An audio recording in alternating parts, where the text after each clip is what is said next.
पिछले वाले एपिसोड में हमने देखा था कि केमिस्ट्री टीचर ने इकरा को प्रपोज कर दिया, पर इकरा उन्हें साफ मना कर देती है और क्लास में भी सारे सवालों का जवाब देके सर का मुंह बंद कर देती है।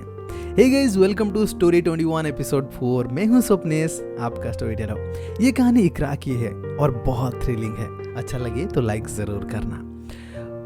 उस घटने को 2 हफ्ते बीत जाते हैं। एक दिन रिसेस के जस्ट बाद का पीरियड केमिस्ट्री होता है और उसी दिन असाइनमेंट कॉपी भी कलेक्ट करते हैं सर। और क्लास खत्म होने के बाद इकरा से कहते हैं, कॉपी लेके आओ मेरे पीछे। अब ये हर दिन नहीं होता, जनरली वो सारे कॉपी लेके जाते हैं। इनफैक्ट जब ज्यादा कॉपी होते हैं तब भी लेके जाते हैं, और आज उतना ज्यादा कॉपी थे भी नहीं। सर के पीछे पीछे इकरा वो कॉपी लेके गई केमिस्ट्री लैब की तरफ।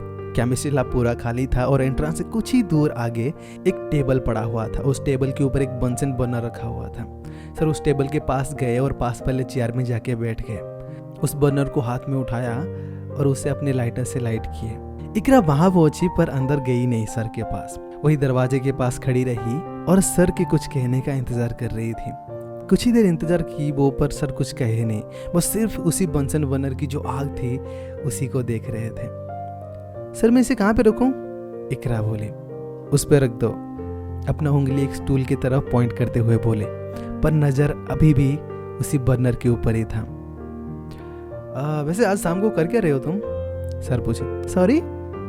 इकरा बोली। उसको ये सवाल का एक्सपेक्टेशन था ही नहीं। See I'm sorry for that day, बस ऐसे ही पूछ रहा था। In case you are free then we can have a cup of tea. Sir बोले ओके। इकरा बोली और वहां से चली गई। इकरा सोची थी कि अब वो अपना गलती मान चुके हैं तो ही डिजर्व्स अनदर चांस। उसको क्या पता था, लोग बदलने की कोशिश जरूर करते हैं पर नियत इनकी इतनी जल्दी बदलती नहीं। इकरा वापस गई और सौम्या को सब कुछ बताई, और वो अब भी आलिस को कुछ बता नहीं रहे थे इसके बारे में। अब इकरा बेशक एक मौका देना चाहती थी, पर सौम्या अब भी उस इंसान से ट्रस्ट नहीं कर रही थी। देख, तू चांस देना चाहती है, बहुत अच्छी बात है, पर मुझे अब भी भरोसा नहीं आ रहा उनके ऊपर। डोंट वरी, कुछ नहीं होगा, इकरा बोली। अब क्लास खत्म हो गया, सब चले गए अपने अपने घर। अलिस और सौम्या साथ में ही जा रहे थे और सडनली मैथ्स टीचर को देख के अलिस बोली, ओ यार, कल मैथ्स का असाइनमेंट सबमिट करना और मैं अभी तक कुछ नहीं की। मैं तो कर ली, बस लास्ट क्वेश्चन बाकी है। सौम्या बोली, यार हेल्प कर देना प्लीज। फिर वो दोनों वहाँ से लाइब्रेरी जाने का डिसाइड करते हैं। रास्ते में आलिस पूछती है, वैसे तुम दोनों मुझे कुछ छुपा रहे हो क्या? क्यों? तुझे ऐसे क्यों लग रहा है? सौम्या बोली, पता नहीं। आलिस इसके बारे में श्योर नहीं थी, तो इसीलिए इस टॉपिक को ज़्यादा आगे नहीं बढ़ाई, पर उसे कहीं ना कहीं लग रहा था कि इनके बीच में कुछ ऐसा है जो उसे पता नहीं। उनको असाइनमेंट करते करते शाम के 7 बज जाते हैं और आलिस कहती है, सुनना, थोड़ी देर बाहर चल के हवा खा के आते हैं। सौम्या और वो बाहर आते हैं और वहां से ही सब कांड का शुरुआत होता है। आलिस बाहर आके देखती है, अरे इकरा रुक रुक, मत बोला उसे। सौम्या कहती है फुसफुसाते हुए आवाज में, अरे पर क्यों? आलिस कहती है, बताती हूँ, अभी के लिए फॉलो करते हैं उसे। सौम्या और चुपके चुपके उसके पीछे चलते हैं। कुछ देर जाने के बाद आलिस कहती, ये केमिस्ट्री टीचर के रूम में क्यों जा रही है? आलिस पूरा शौक में थी, उसे समझ नहीं आ रहा था कि ये सब हो क्या रहा है। आई एम सॉरी, मैं तुझे बता ही नहीं, पर एक्चुअली यही चीज मैं छुपा रही थी तेरे से, सौम्या बोली। इकरा बेल बजाई और अंदर गई। सर ने उसे एक चेयर दिया बैठने के लिए और बोले, तुम यहाँ बैठो, मैं आता हूँ। और सर किचन में चले गए। कुछ ही देर बाद सर चाय लेके आए, सिर्फ एक ही कप था। इकरा को लगा कुछ तो गड़बड़ है, पर वो वहां से भागी नहीं। सर उसे चाय दिए और वापस से किचन की ओर चले गए और जाते वक्त टेबल से एक बोतल उठा के लेके गए। छोटी सी बोतल थी, दूर से दिखाई तो नहीं दिया कि क्या था, पर इतना जरूर श्योर थी कि शायद ये केमिस्ट्री लैब से ही लाया गया था। इकरा जल्दी से अपना फोन निकाली और वीडियो रिकॉर्ड ऑन करके उसे पिलो के नीचे छुपा दी। थोड़ी देर में ही सर वापस आए। सर वो अपने टेबल में से क्या लिया? इकरा पूछी। कुछ नहीं, बस क्लोरोफॉर्म था। इससे पहले इसके जवाब में इकरा कुछ कहती, सर ने पॉकेट से अपना रुमाल निकाला और जबरदस्ती इकरा के मुंह को कवर कर दिया। एक सांस लेते ही इकरा ऑलमोस्ट फेंट होने लगी।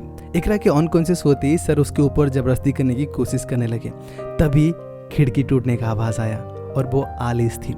आलिस खिड़की तोड़ के अंदर आई और वो अंदर आके धक्का दी और सर नीचे गिर गए। वो जल्दी से दरवाजे के पास भागी ताकि वो लॉक खोल पाए, ताकि जो लोग बाहर से आ रहे हैं, सोम्या जो मदद ला रही है, वो मदद अंदर आ पाए।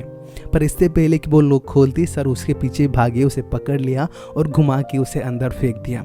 एलिस का सर बेड पे लगा और उसका सर फट गया, उससे ब्लड निकलने लगी। 2 सेकंड के लिए एलिस के सामने सब कुछ अंधेरा छा गया था। एलिस को कुछ दिखाई नहीं दे रहा था, पर फिर भी वो हार नहीं मानी। उसी बेड के नीचे एक बियर का बोतल रखा हुआ था जो कि सर ने कभी पिया होगा। उससे वो निकाली और वो ले जाके सर के सिर पर दे मारी, और सर नीचे गिरते ही वो दरवाज़ा खोल ही ली और सामने लोग आते हुए दिखे। एलिस अब नीचे गिर गई। उसे बहुत जोर से चोट आई थी। वो कॉन्शियस हालत में तो थी, पर उसे काफ़ी ज़्यादा चोट लगा था। सब लोग अंदर आए और फ्लोर खून खून हुआ पड़ा था। एलिस बाहर पड़ी थी और इकरा अंदर पड़ी थी। सोम्या इकरा को देख के ज़्यादा डर गई, क्योंकि उसे नहीं पता था कि इसके साथ क्या हुआ है। जल्दी से एम्बुलेंस बुलाया गया और उन्हें ले जाया गया। स्कूल के कुछ ही स्टाफ थे तब स्कूल में, तो उन्होंने सर को पुलिस स्टेशन लेके गए। थोड़े ही देर में एम्बुलेंस आया और वो हॉस्पिटल में शिफ्ट हो गए। कुछ ही देर में इकरा को भी होश आ गई और एलिस को भी बस एक ही स्टिच पड़ा था माथे पे। इकरा को होश आते ही वो सोम्या को बोली, मेरा फ़ोन उसी पिलो के नीचे था उस रूम में, उसमें सब कुछ रिकॉर्ड है, जा लेके आ। सोम्या जल्दी से भाग के गई वहाँ से और वो फ़ोन लेके आई। उसी में आधा फुटेज ही था, क्योंकि जब एलिस उस बेड पे टकराई थी फ़ोन नीचे गिर गया था। फिर भी उतना एविडेंस काफ़ी था प्रूव करने के लिए कि सर गुनहगार थे। सोम्या वापस गई हॉस्पिटल और वहाँ पे एक 40 साल के बुजुर्ग इंसान थे। वो एलिस के पापा थे। वो बहुत टेंस थे और ये बर्दाश्त नहीं कर पा रही थी कि उनके बेटी के ऊपर अटैक हुआ था। एलिस कुछ बोलने की हालत में नहीं थी, तो इकरा ने सारी कहानी सुनाई उन्हें। उस मास्टर को तो मैं जेल भेज के ही रहूँगा। एलिस के पापा बहुत गुस्से वाले इंसान थे और उनके लंबे लंबे कॉन्टैक्ट्स भी थे। वो लिटरली कुछ भी कर सकते थे। वहाँ पे सोम्या प्रूफ लेके पहुँची और उसे समझ में आ गया कि ये एविडेंस किसको देना चाहिए। वो इकरा के फ़ोन से मेमोरी कार्ड निकाली और एलिस के पापा को दे दी और बोली, इसमें सब रिकॉर्डेड है। वो टीचर के जेल जाते ही वो किस्सा ख़त्म हुआ, पर वहाँ से एलिस और इकरा की लव स्टोरी शुरू हुई। जी हाँ, #LGBT Pride। कहानी कैसा लगा कमेंट करके जरूर बताना। अच्छी लगी हो तो लाइक करना। अगर आप चाहते हो अपने दोस्तों को ये कहानी सुनाने के लिए, दिन जरूर उनके साथ शेयर भी करना। एट द एंड चैनल को सब्सक्राइब करें और साथ में बेल आइकन पे भी क्लिक करें, ताकि जो भी कहानी मैं आपके लिए लेके आता हूँ आप उन्हें मिस ना करो। I will meet you in the next story. Till then take care and keep watching.